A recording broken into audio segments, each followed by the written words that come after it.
This is the BBC. Dear brothers and sisters, all are welcome here at the Confessions podcast, whether saint or sinner. Hello and welcome. It's another Confessions podcast from your friends at the BBC, specifically Radio 2, where the sinful members of the public come to tell their tales of deceit, debauchery and deception, which you'll have got used to over the years. Anyway, forgiveness is being sought from... I'm not saying Madam Jojo. No, every week just call me Jo. I'll just call you Jo. And Sister Bobby. So that's the lineup as is. Obviously, it's lovely to be here, as it always is. This week's confession collection includes Kirsty's sinful story, Where the Streets Have No Shame, Brian's confession, Do You Remember the Nurse Time? And Tom's tomfoolery in Rage Against the Machine Gunner. Plus, a classic confession from the crypt that you've requested that features a crossbow. But we start with this week's podcast, Bob's Confession, Orthodontist. Please be seated. Father Simon and the Angelus Bells. What? That's you guys. Okay. The Hay Literary Festival came to a close at the weekend, which has reminded me it's time to fess up to a faux pas at a previous Hay Festival several years ago. Although an avid reader, I'm very much a non-fiction person. It's my wife who is the literature monster, and every year she drags me along to the Hay Festival. I don't mind really, because it's good fun to celeb watch. While we have an annual ritual at the festival, we sit sipping cocktails at the bar on the corner by the main entrance, and we hold our annual competition to find the UK's most middle-class family, which anyone who's been to Hay will know is a tough job, because just when you think you've picked the winner, there's always another person in red trousers and a bad hat just around the corner. Just about to say, how do you... where's your lines? Where's the edges? Very interesting. Anyway, it's a good game to play. If you've been to Hay, you'll know that this kind of works. Anyway, I digress. My wife's other favourite activity at Hay is the Festival Bookshop, where all the latest literary offerings are for sale. This is a cross between Black Friday and the January sales, where you discover the English middle class, actually we should throw in the Welsh middle class as well, have very sharp elbows. I make an effort to join the scrum, but a quick scan of the shelves usually reveals there's nothing on World War II, ancient Rome or the history of British rail, so I retreat to the rear and patiently wait for my wife to return from the front line. This wait can be quite tiring after schlepping around the festival all day, so imagine my delight one year when I found a very rare thing, which is an empty chair, a much sought-after commodity at Hay to rest my weary legs. And the festival organisers had even put up a small table next to it, and there was a book there on display. Must be the book of the day or something, so I thought, not a fiction lover, I did start to peruse it though, and I found it was a novel about the 1973 military coup in Chile, which is the first time those words have come together on Radio 2 for a while. Anyways, by some Latin American author, and even I began to get engrossed by this book.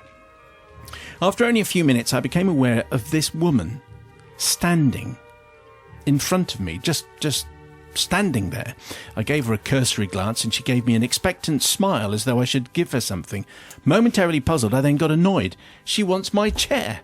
I mean, the cheek of it, I'm a good 25 years older than her, so I didn't think chivalry should count in these egalitarian days. I did a very English clearing of the throat to indicate that I am slightly annoyed. I tried to ignore her, but when I looked up, there were now 3 women standing there. This is ridiculous. They were all younger than me. Why should I give up my chair? Back off. Finders keepers and all that. I was beginning to feel uncomfortable, but bloody-minded in equal proportions. Now there are 5 young women standing in front of me. This, I have to tell you, was intimidation, and I was not budging. But I was then distracted by a commotion to my right. There was a huge, boisterous queue of parents and their excited children. And look who's at the head of them. It's Simon Mayo. Oh, this is one of those rare confessions where I actually turn up in it. Who? Look, he's letting everyone take selfies and laughing and joking with them. Was he wearing red trousers? With a hat. Oh, he's signing books for them. See, I can be helpful. And, he's got a white table with a book on it and a chair, just like me. Pretending to rub my brow, I sneaked a peek to my left, and sure enough, there was someone else with a little white table and chair, cheerfully signing books for appreciative fans. Having dug myself into a deep hole, I desperately tried to think on ways to escape the embarrassment. The best I could come up with was to feign a sudden illness. I don't know any Chilean, but I do have a smattering of Romanian. I worked there once a year. Come on, Simon, I'm sure you can do a Romanian accent. Anyway, for some bizarre reason, I thought Romanian would do. So I leapt up, clutched my stomach and cried, Go on. Braticerea toilet. This is Spanish. Toileta. Braticeria. And I fled as fast as I could to hide in the gents. So basically, I need to seek forgiveness from the 5 bemused women, not only for having their time wasted, but also for any future embarrassment caused to them when at a dinner party they tried to assure everyone that people from Chile actually speak Romanian. And from the Latin American author, whoever he was, for wondering why he never gets invited back to the Hay Festival anymore. I did a little bit of research, and I think the guy is Carlos Franz, who was there for a novel called The Absent Sea. Anyway, so if anyone knows Carlos Franz, then he might be thinking why he's not invited back. This could be why. It's Bob in Birmingham who was just sitting down. It wasn't him. He was just thinking, I found an empty chair. I'm going to put my feet up. He didn't realise it was for authors only. Let's go with Joe first of all. What do you say there, Joe? I think this is Bob in Birmingham, who is ever so slightly a little bit stupid and quite bemused, obviously fatigued by Hay Festival. Maybe has had a little bit of wine, Prosecco possibly along the way. So yeah. I kind of understand the predicament, how he got himself into that situation, because he would have been very tired, a little bit emotional, but also a little bit stupid for not realising that there was a queue of people in front of him and why they'd be there. Not until he saw you did he realise. Well, how helpful was I then? I didn't realise. No, so I think forgive him, just because obviously he was very, very tired and just a little bit dense. Book festivals can be exhausting, so you should know. So I can understand it from Bob's point of view, but maybe he should have realised earlier, Bobby, what was going on.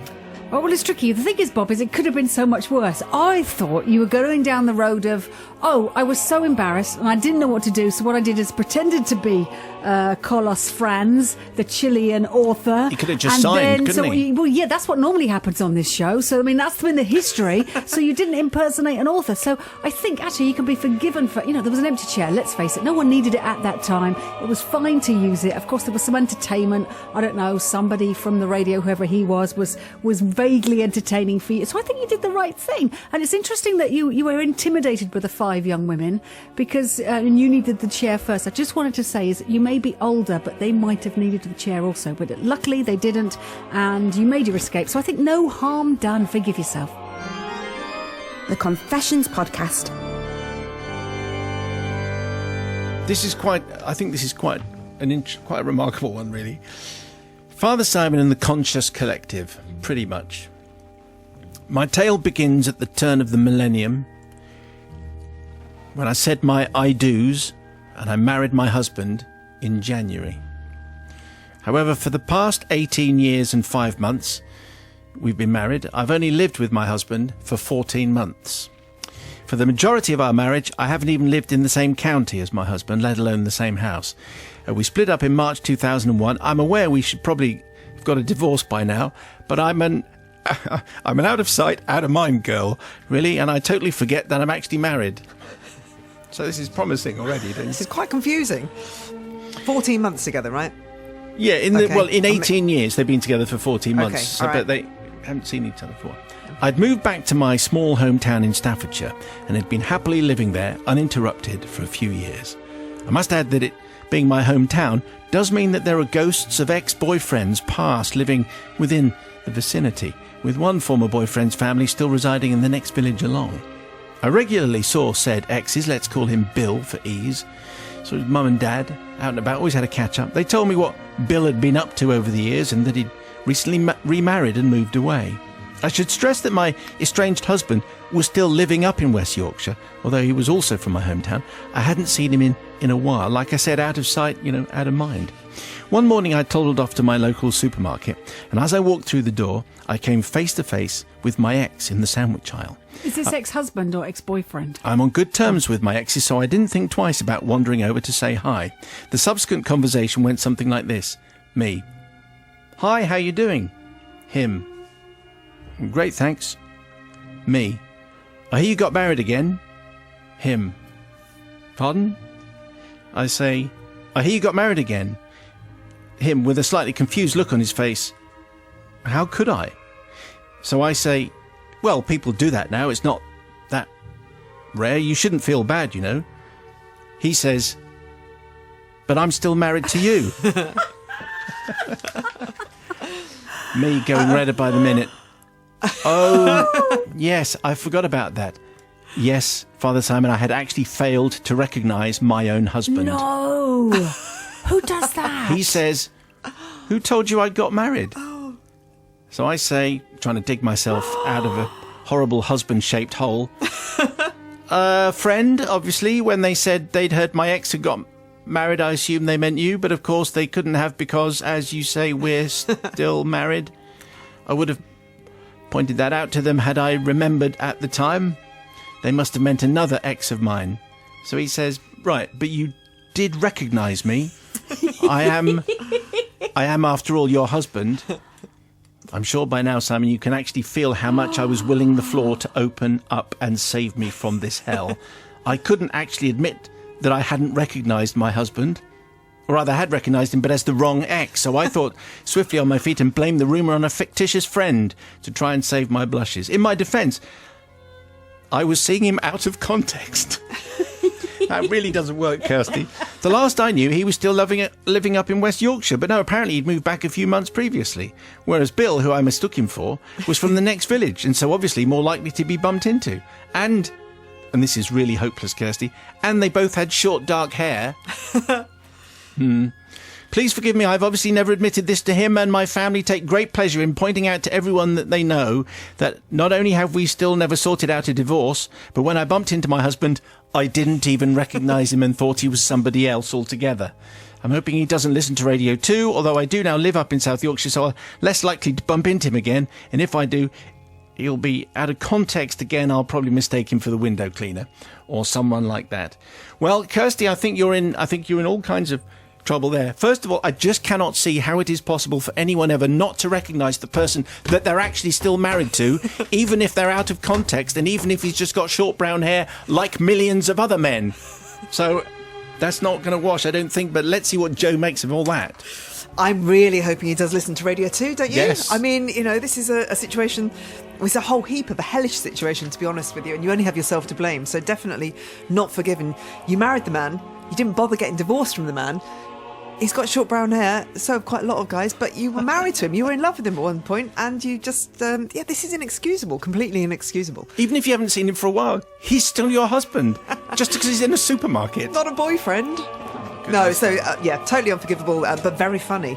Bobby has her head in her hands. I couldn't see because she was the other side of my computer screen. I'm so sorry. I'm thinking about this because I agree with Joe wholeheartedly. But here's the thing, is statistically, don't most marriages end acrimoniously? Very few end when both parties are very happy. Of course, that's possible and lots of people do it, and congratulations if you do. Mm-hmm. But what's great about this is she wasn't... the only thing I can think about this, which is kind of really nothing to do with it, except I've got off on a tangent, which is if you saw your ex-husband and your emotional response was not, oh my word, there you are, I think that's generally a healthy thing. Bobby, it's her husband. She's in the supermarket. He's in the supermarket. I know, but she either didn't recognise him as her husband, or it was so bad she's blanked it out and said, "That's why I'm being careful." Maybe he's changed. Maybe so much. He looks so different. Or she's still in love with the bit that she's in love with. That when he walked back in again, she'd forgotten about how bad he was. Maybe she's just all over the place. So I don't know. So I've never heard of this ever,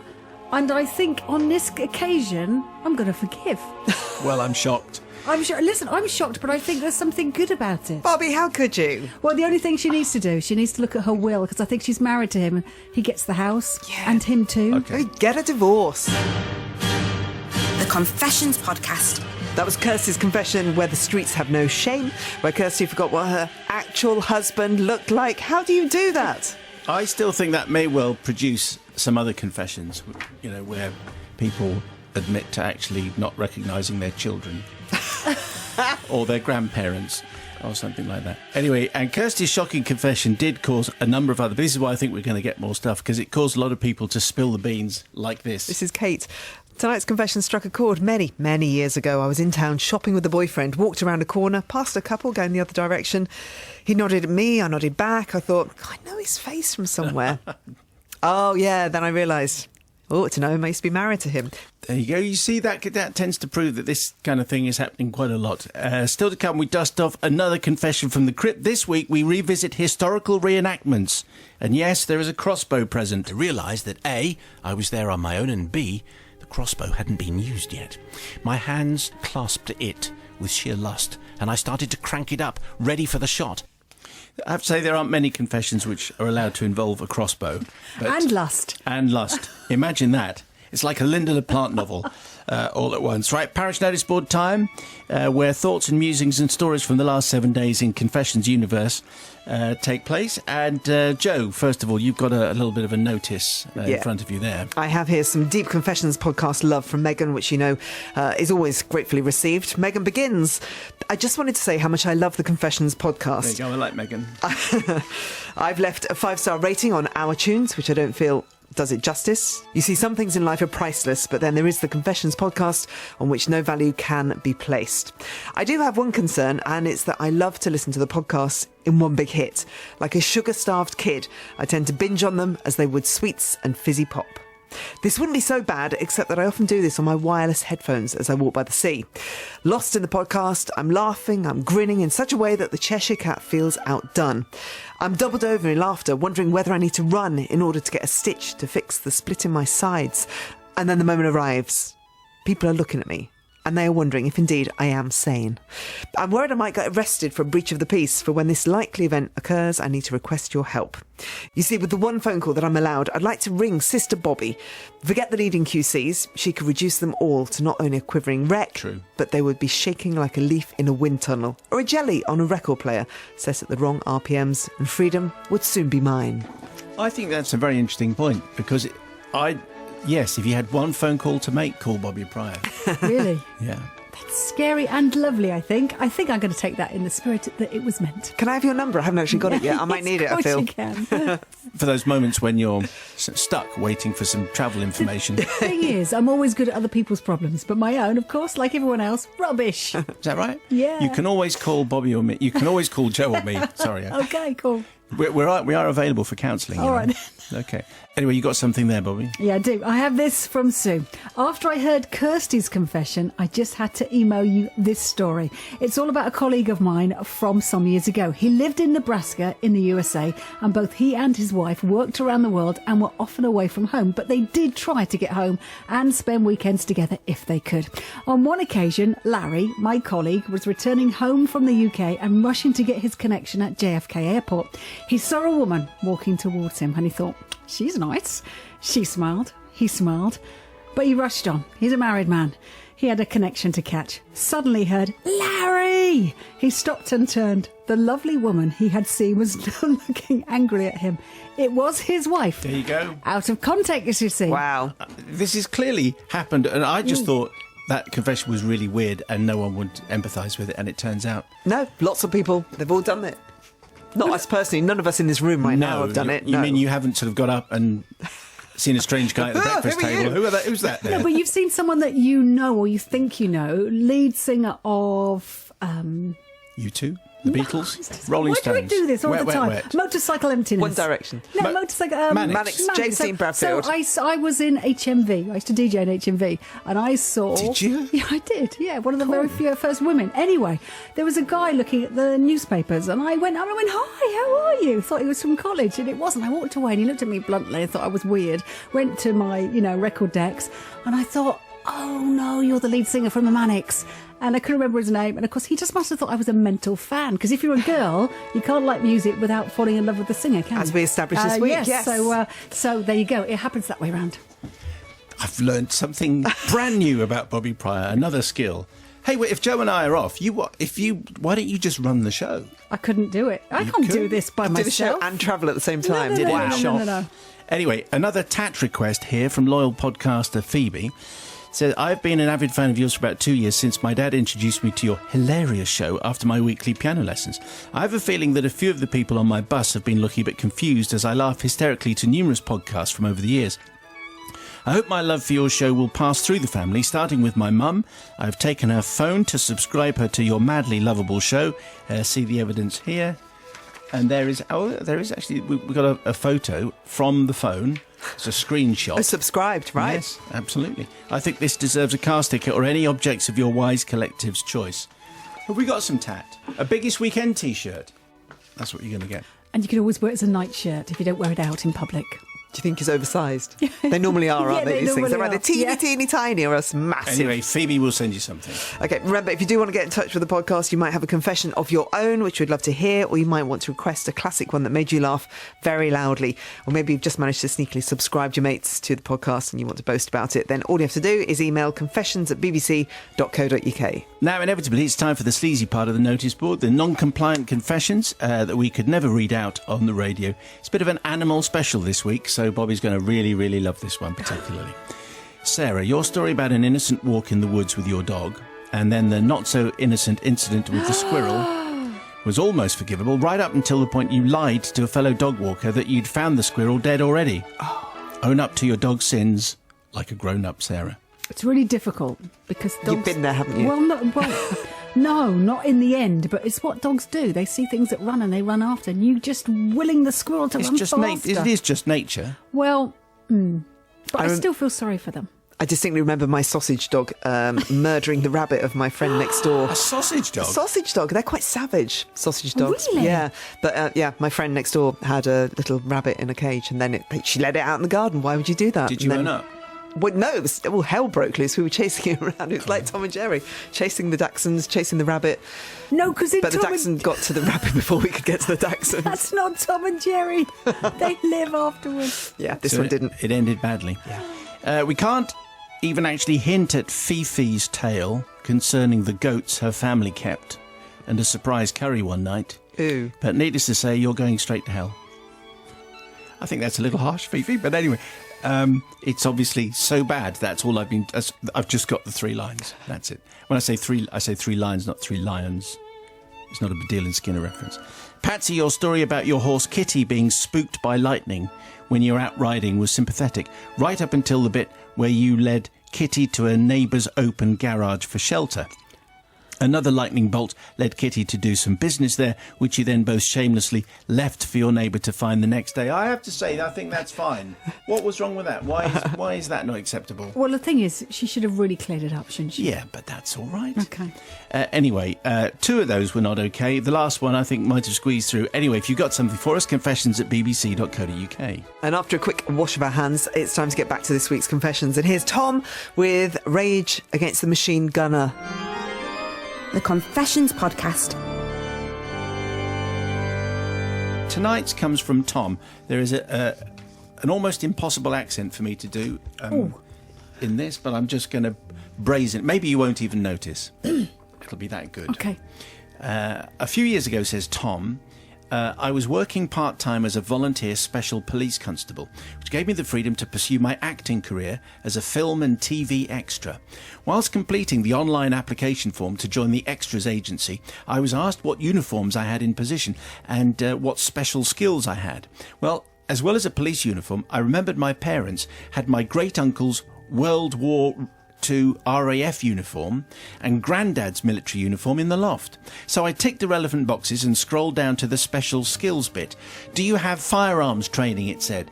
Well, technically I did, as pepper spray in the UK is classed as a firearm, so I ticked that box as well. About a year later, I received an email looking for men with military experience for a war film called Monuments Men. When I looked up the film online, I saw it had big names in it.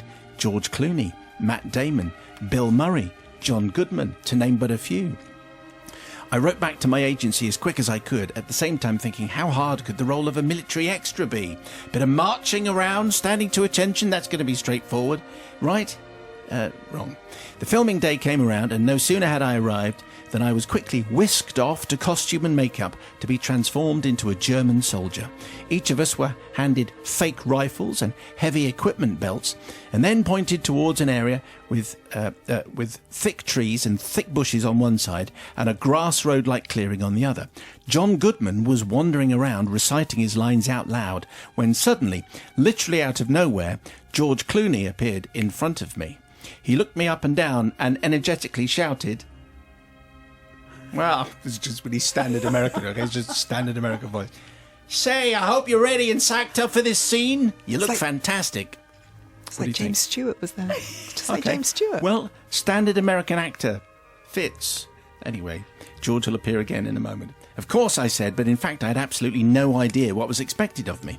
A few minutes later, a film crew member came up to us and asked us all to get in line to collect a weapon for the scene, and for my sins I was handed an MG-42 tripod machine gun.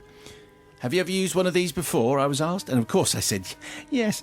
I was in too deep to say anything else. Anyway, I carried this very heavy piece of equipment into the bushes and was directed to set it up near the clearing where the scene was being filmed. Luckily, the gun required a second person to feed the bullets as it fired, and my saviour was a guy called Dave.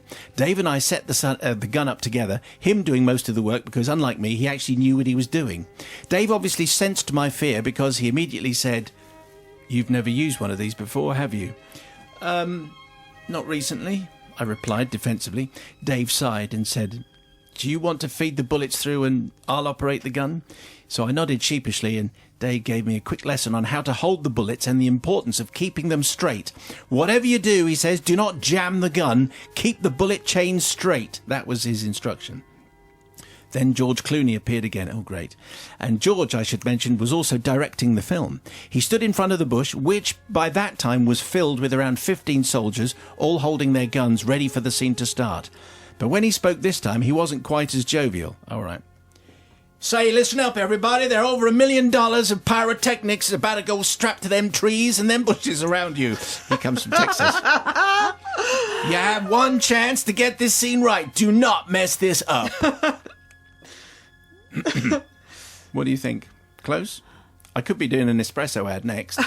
Anyway, before I had a chance, we realised that there's $1 million of pyrotechnics about to go off, so we couldn't mess up. Before I had the chance to be even more afraid, he shouted, "Rolling! Silence! Action!" And the scene had started. The trees, the bushes, the ground, they all came alive with deafening sounds of explosions and gunfire. Dave was turning the gun in all directions, and the noise and the force of the gun nearly threw me to the floor. I was desperately trying to keep the chain of bullets at 90 degrees to the gun as Dave frantically rotated it in all directions. A US military truck came hurtling around the corner as a shower of paintballs, the clever substitute for actual bullets, came flying towards us all in all directions. Then one of the pellets hit my wrist, throwing my hand away from the tight grip of the bullet chain and in turn instantly jamming the gun. "Cut!" shouts a very cross George Clooney. I'm actually sounding more like him now. Definitely, yeah. The gunfire stopped, paintballs stopped, a very expensive pyrotechnics fizzled out. I had actually blown it. I had literally ruined the scene, but my wrist did hurt an awful lot. I looked over at Dave, my wrist throbbing, my heart beating at 100 miles an hour. "Was that my fault?" I said weedily. Dave said nothing, just shook his head in disappointment, like your parents do when you've done something wrong. We were quickly ushered together in silence, piled into the minibus, back to the sign-out tent, and then into the car back home. What a loser. One film, $1 million over budget. Father Simon, I asked forgiveness from the film crew and especially George Clooney for ruining a very expensive scene. Also to Dave, who was partnered with such an inexperienced person, had no idea what he was doing. And to my acting agency, who had every faith that I had the right experience for the role. The film didn't really do very well at the box office, and I can't help feeling that George, Bill and co. might wish to blame me for it, for being unforgivably rubbish in The Line of Duty. Best thing about Monuments Men was when half the cast appeared on Graham Norton. It was one of my favourite ever episodes of Graham Norton because they had consumed so much wine that it was completely hilarious all the way through. It was absolutely wonderful. Anyway, let's go with Jo to see if she's feeling very forgiving towards Tom. Well, this is rather a cliffhanger, don't you think? Because you kind of want to know what happened next. Really, what did they have to...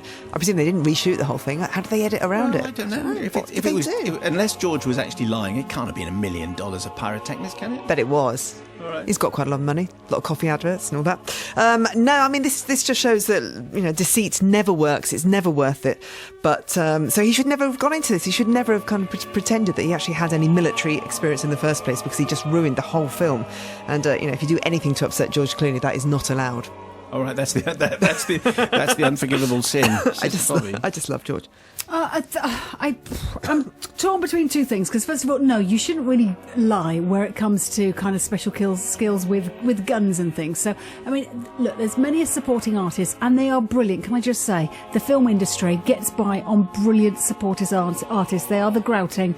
They're the ones that don't get fed until the end. They're the ones that freeze all day. So, a big shout out for them generally. But what were your ADs doing? Were your assistant directors? Why weren't they helping, setting you all up properly? Because it seems like a bit of a, I don't know, it seems a bit ramshackle. But you did lie about your special skills, and I think at this time you can't be forgiven, because you shouldn't lie about things like that. It's too serious.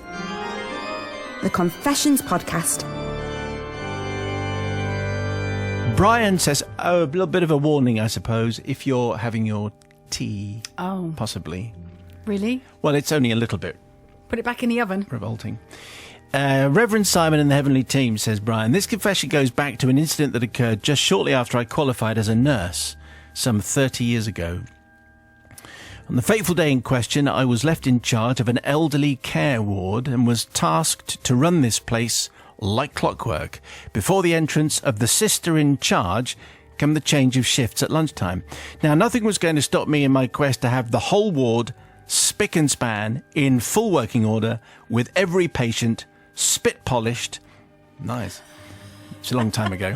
Every vital sign taken and every drug given. Nothing was going to stop me having this absolutely shipshape. So it was with much consternation that I was being thwarted at every turn by the constant and extremely vocal demands from one elderly gentleman. By the way, I should say this is one of those confessions where you should definitely wait for the last line. With heavy heart, and it has to be said, some annoyance, I locked up the drugs trolley and immediately undertook the task of getting him up and out of bed, giving him a wash and sitting him in a big comfy chair by the nurse's station where I could keep a beady eye on him. Now, I might have mentioned that I'm very resourceful. Anyway, I knew exactly what to do in order to buy myself and the ward some peace and quiet. Father Simon, you'll be far too young to remember, but in the old days, a certain confectioner produced a sweet called Newbury Fruits. Bobby looks bright and perky about that. You remember Newbury Fruits? Yep, the last thing under the Christmas tree in January. They were sugar-coated jellies, and they were packed like chocolates into a plastic tray inside an outer box. I think I do vaguely remember them. But Joe won't. You won't remember them? Way too young. Yes, that's the way to go. And for some reason, grateful patients and relatives would give nurses boxes and boxes and boxes of Newbury Fruits by the truckload, by way of a thank you at the end of their friend or family stay. Indeed, you could hardly move in the store cupboard for falling over piles of these things. We nurses, of course, hated the sight of them because, as you know, you can easily get too much of a good thing. But my light bulb moment happened when, just when I needed it, and I duly fetched a box of these wee beasties, and having taken off the cellophane, placed them onto the nurse's station right next to the newly cleaned elderly gentleman, with an open instruction to have as many as you like. I did check he wasn't diabetic. He dived in. Relieved to get some respite so I could get on with the plan to have everything done by 1 p.m, I busied myself. A little later on, I went to answer the phone at the nurse's station and lazily noted that all the jellies were in their place, within the box. I thought he'd eaten them, I thought to myself. Upon closer inspection, realised that all the sugar had actually been sucked off each one of the sweets and then carefully placed back in the box. I asked the elderly gent, "Didn't you like them?" And he said, "Not really, but I did like the sugar." Now, I did have a plan, as you know, to get this whole place in shipshape Bristol fashion before Sister's arrival, and this being the case, I was back into the fray and forgot to bin the box of gummily mauled and masticated sweets. So let's roll on to just after 1 p.m. when the afternoon staff, I know you're ahead of me, headed by our leader, let's call her Sister Blister, had arrived for her shift, and I'm giving a handover to the from the morning's need-to-know stuff about the patients. I had a list of stuff to get through, and in doing so had my head down as I read each item aloud. Suddenly, in the middle of my soliloquy, I heard Sister Blister utter these words. "Well, these are a bit odd. They're unusually smooth." And I raised my head to gaze in her direction, and the sight that befell me made my eyes widen to saucers and my heart rate to break a world record because Sister Blister had been busy popping the sugar-denuded jellies into her mouth the whole time she'd been sat at the nurse's station listening intently to my speech. Remember to wait for the final line. Not only that, but she was in the motion of transporting yet another offending Newbery fruit towards her mouth for consumption and was about to further invade her gullet with quite possibly the remnants of this elderly gentleman's oral secretions. So did I immediately yell, "Stop! Don't eat that! It has old man's dribble on it!" Father Simon and the collective, I am ashamed to admit that no, I did not. I snapped my own mouth shut and, only missing a beat, carried on with my speech. Did I blush? Well, I have no recollection, but I do know that my career, or lack of future career, flashed before my eyes, and to my eternal shame, I put that career ahead of Sister Blister's potential gastroenteritis, and I said nothing. Remember to wait for the last line. This true confession comes 30 years too late, and now at the risk of sounding unfeeling, I hope that the unintended victim of this incident is, shall we say, no longer with us. If that is the case, then it's not from this person that I seek forgiveness, but from the nursing profession as a whole, for my actions are a shameful blight on our good name. I should add, in my own defence, that the gentleman in question's ringworm and thrush had responded well to treatment and posed... Oh, my God. I said to wait for the end. No threat to health. Probably, but I'm not entirely sure about that. Now you tell us, Brian. Well, I said it was mildly revolting. Maybe I should have upped the ante and said it was particularly revolting. So, young Joe... I don't think it gets much worse than ringworm and thrush, does it? Well, I don't know. It's an interesting double header, isn't it? Combination, yeah. I'd written a little note here saying, what's a little saliva between friends? But then I got to that last line that you just read out. Tainted saliva, however. What would I do in this situation? I think needs must. I think we've all been there when we have a job to do and you will do anything to make that job happen smoothly and get on with it. So I think handing over the sweets, fair enough. I think in that situation, if I had Sister Blister standing there and I wanted to be thought of in a really, really great way, I would absolutely have watched the sister chew the sweets that the newly clean old gentleman with his ringworm and his thrush had dribbled all over. I don't think I could bring myself to say, "Stop, you don't know what you're eating." But I do. Bobby Pryor. Completely opposite. Because although it's one of those things where you don't want to admit to the sister that, you know, you've given him the sugar, the consequences are so worse. It would have been awful. It really would have been awful. But the thing is about Newbery fruits, can I just say, is I really like them. I really What are they You like them with the sugar on or sugar off? The thing is, I think they came from a time when people really didn't, you know, in rations and just after the war when rationing went on for years and years. So Newbery fruits to some people were the kind of the best thing ever because they hadn't had anything like that for a very long time. And I agree. I think they are absolutely lovely. But in this circumstances, Brian, you are not forgiven. You should have told the sister and fessed up because the consequences were awful. Fine by me. You can always rely on Bobby just to balance it from the production point of view, just in case someone from Newbery Fruits is listening. You just say how nice they are and that they were completely abused by this guy. The Confessions Podcast. That was Brian with his stories. You remember the nurse time. Now, if you've missed the confessions going out live this past week, then you wouldn't have heard the reaction on the people's verdict. So here's another chance to hear one of our favourite responses to Brian's sweetie antics. It was only when I was at uni that I realised licorice all sorts had colour to them. Unbeknownst to us, my granddad used to suck the coloured bit off and then give the grandchildren the black licorice bit. Yuck. Happens an awful lot, so we've learnt. That's it from the new confessions. If you want to send in your own, you send it on an email. That'd be nice. confessions@bbc.co.uk. Don't go anywhere just yet. Time for us to dig out a confession from the crypt. And it features Dave and his crossbow, which Sally Ann emailed in to request. I've listened to the confessions for many years and have now managed to get my husband listening as well. We're at work when they're played live, so we download the podcast and we listen when it's our day off. I keep telling him about my favourite confession from the archive and would love for him to be able to hear it. I can't remember the title, but it's all about a man who has a crossbow and shoots it at the toilet with disastrous effects. So here is Dave's tale, and let's hope it hits the target for you. The Confessions Podcast. Dave sends in this tale. Thank you very much indeed. You can confess online, bbc.co.uk/radio2. Look for the Simon Mayo pages. The form is there for you. Simon and the Collective. A few years ago, I spent my spare time as a historical reenactor. For the uninitiated, we are the people who you find in castles or muddy fields, dressed as people from the past and posturing with our shiny swords. Now I will admit that there are already the Mother It's a great Superior. job, isn't it? The Mother Superior is all of a quiver.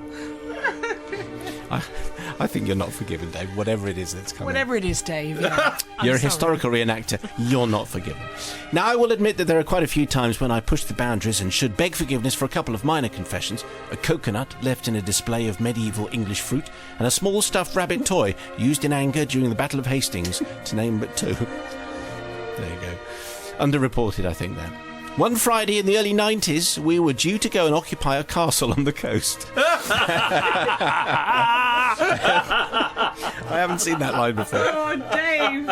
And there was the usual manic preparation involved, forcing a small army and their equipment into a van.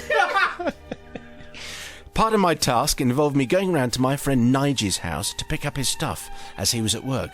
I should point out here that the weapons we use are quite safe. All the edged ones are blunted. All the blunt weapons are, well, you know, they're safe too. All the bows are low poundage, meaning that they are weaker than the real ones, and our arrows and bolts are rubber tipped. But we do have display weapons, which are more powerful, and use real metal tipped arrows and bolts to show people. It's educational, you know. So arriving at Nigel's flat, imagine my glee when I saw a bright shiny new crossbow that he hadn't mentioned. Now, there was a history in that flat with crossbows because it had a really long corridor from the front door to the loo at the far end, which was enough to use as a shooting gallery, and we had in the past safely tested all manner of weapons against either the loo door or a pile of telephone directories balanced on the WC. I realised that A, I was there on my own, and B, the crossbow hadn't been used yet. My hands clasped it with sheer lust, and I started to crank it up, ready for the shot. I realised it was quite powerful, as it needed a special crank to wind it, so I wisely piled 2 phone books on the loo behind the old dartboard, which we used as a target.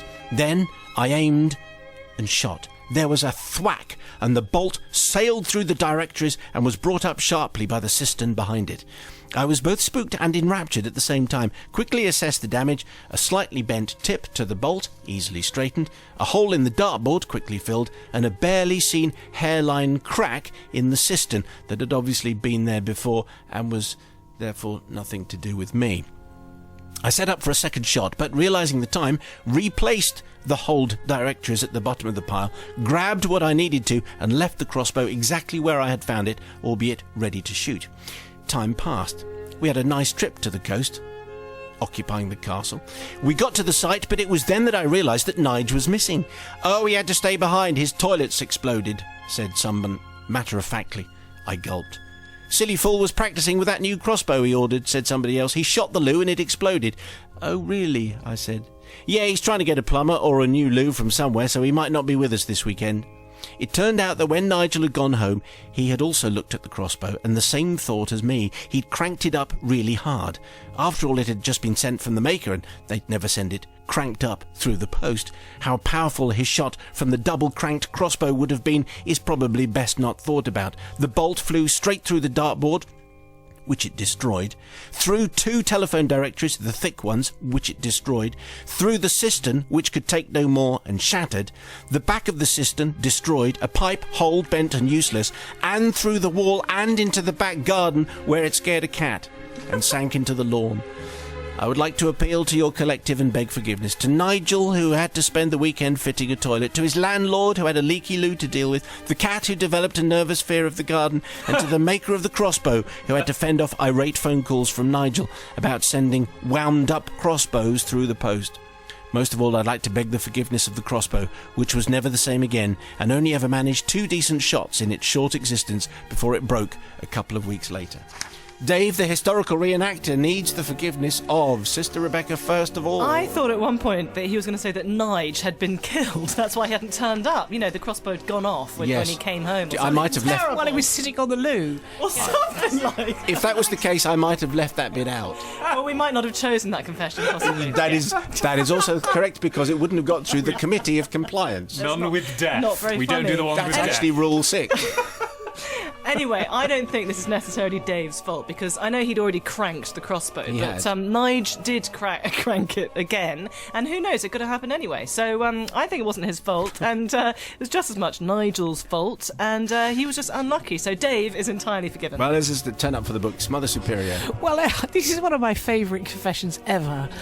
And it seems to me that people called Dave and Nigel are exactly the right people to be reenactors. I don't know why, but that seems to be... And also, a story with the word thwack in it is also worth hanging on to. Beano quality, I think. No, absolutely. Do you think Nigels are reenactors in general? Yeah, I think there probably could be. I mean, I'm so sorry if there are other Nigels who aren't. But anyway, I think that there's nothing to forgive, because I think probably Nige would have done it anyway. So he would have probably exploded his own toilet. You're completely forgiven, and please do enjoy your next castle. Yes, which they're probably off doing. They're making plans, making plans for Nigel. Indeed. Now, brother Matt, here he comes. I went to college with a guy who was a reenactor, and I made him really mad once by saying, if you turn up at one of these things and you know that your side historically lost, what's the point? Don't bother turning up. Just go to the pub. You're going to get beaten anyway. No matter what you do, you're going to get beaten. It's not the winning. It's not the winning. It's the taking part. It's not the winning. But don't they reenact it to kind of... Isn't that the point of it? So they reenact it so that it could have a different outcome? No. They always have to lose. It's education. Oh, okay, sorry. If you're getting it, if it's Hastings, you're losing. I would say, frankly, Nigel was going to do it anyway. He was going to explode his own toilet. So... Frankly, Dave, nothing to forgive. How do you know he's going to explode his own toilet? He had the choice of getting a crossbow and looking at his toilet and saw no living man with blood pumping through his veins could not be throwing that crossbow at his toilet. I quite like historical reenactors. I think they're quite fun people. Really? Yeah, I feel quite So it's tempted. more about you than them, I think, I feel Simon. quite... Have you never felt tempted to sort of grab a lance and occupy it? Occupy a castle. Yes, do you know, to be fair, I've never seen a reenactment, so I'm probably just... I feel an outside Sal, broadcast coming on. I've been to a jousting competition, and you would love it. Really? Yes. Why? Well, they're all hunky men Oh, on horses. right. Okay, well, With Nigel, lances. Dave, I'll be there. You're so easily won over. The Confessions Podcast. And that was the confession from the crypt this week, featuring Dave and his errant crossbow, and Sally Traffic and Rebecca and Matt. It was one of the. You just knew people had made an instant judgment as soon as you get historical reenactment. People either love them or, like Sally, they just hate them. Really? I'd have thought she'd have loved a man in a suit of armour. With a lance. How did you resist that? Not me. Really? If you have a request for a vintage confession, send as many details as you can, including when it first went out, to confessions@bbc.co.uk, and we shall do our best to dig them out from the crypt. If you made it to the end of the last podcast, we asked you to tweet in the code phrase last week, sneeze and onion. Big thanks to John, James, Pete, Neil and everyone else who did precisely that. This week's code phrase is... tainted saliva. Yum. That's it for this week. If you have something to get off your chest, though, you can send in your own confession to confessions@bbc.co.uk. Don't forget to subscribe to the podcast, and you can hear the whole show early evening. Is that what it's called? Right, 5 o'clock, weekdays, BBC Radio 2. Joe, you've been fabulous. Simon, you've been more fabulous. But Bobby is the star. Yes. Thank you. Always.